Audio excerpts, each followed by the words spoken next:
మా దగ్గర తాగునీటి అవసరాల కోసం ఆదోని కానీ లేదా ఆదోని చుట్టుపక్కల ప్రాంతాలకు బసాపురం సమ్మర్ స్టోరేజ్ ట్యాంక్ ఒకటే ఉంది సార్.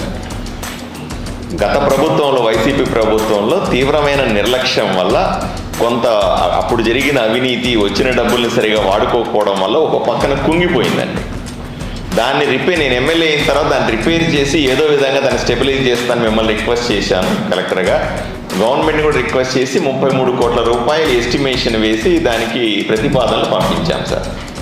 కానీ దురదృష్టవశాత్తు అంటే ఒక వారం ముందు ఒకవైపున కుంగిపోయిందని దాన్ని రిపేర్ చేద్దాం అనుకుంటే ఇంకో 2 వైపులో కూడా పూర్తిగా కుంగిపోయే పరిస్థితి వచ్చింది సార్. ఇప్పుడు కానీ ఈ రోజు దాకా ఫుల్ కెపాసిటీ కాకుండా 40% కెపాసిటీ నీళ్ళని మనం స్టోర్ చేస్తాం. ఇప్పుడు ఇంకో 2 వాల్స్ కూడా పాడైపోవడం వల్ల 20% నీళ్లు కూడా స్టోర్ చేయలేము సార్. ఇప్పుడున్న నీళ్లు ఇంకొక 20 రోజులు మాత్రమే వస్తాయి. అంటే ఇప్పుడు వర్షం వచ్చేస్తా ఉంది, కెనాల్లో 17వ తారీఖు నీళ్లు వస్తాయి కాబట్టి నీళ్లు నేరుగా తీసుకుంటాం.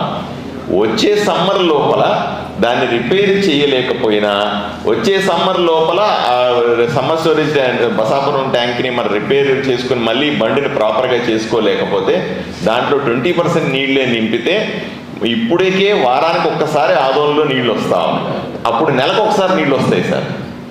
ఈ పరిస్థితిని సరిదిద్దకపోతే దీనికి ప్రపోజల్స్ తయారు చేసి వెంటనే పెట్టమని నేను రిక్వెస్ట్ కూడా చేసినాను.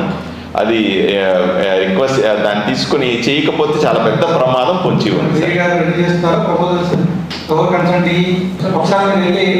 మీరు మన మున్సిపల్ దగ్గర వెళ్ళండి. సో మీరు చేయాల్సింది ఏంటంటే ఆ ఎన్ఆర్ కేసులో అట్లీస్ట్ ఒక 20-30% కాంపనెంట్ మనం చేయగలిగితే ఒక 10 crores అలా అట్లీస్ట్ మీరు మిగతా మనం గవర్నమెంట్ చూడవచ్చు. పాత్రలో ఒకసారి చెక్ చేయండి. డీసీటీ ఉంటుంది, పంట చెత్త ఉంటుందా అని అలా కూడా వస్తారు. చెక్ చేయండి ఒకసారి. డీసీటీ కన్నా పొంగిపోయింది అక్కడ సివిల్ వర్క్ వాళ్ళందరూ మీరు చేయలేదు. కానీ కొంత పాటల వరకు ఇంకా చేయటం సార్ మీరు విజిట్ చేయొచ్చు. అది శాంక్షన్ ఇవ్వచ్చు. మనం చూస్తాం. ఆ వర్క్ స్టార్ట్ అవుతుంది కదా, చూస్తాం.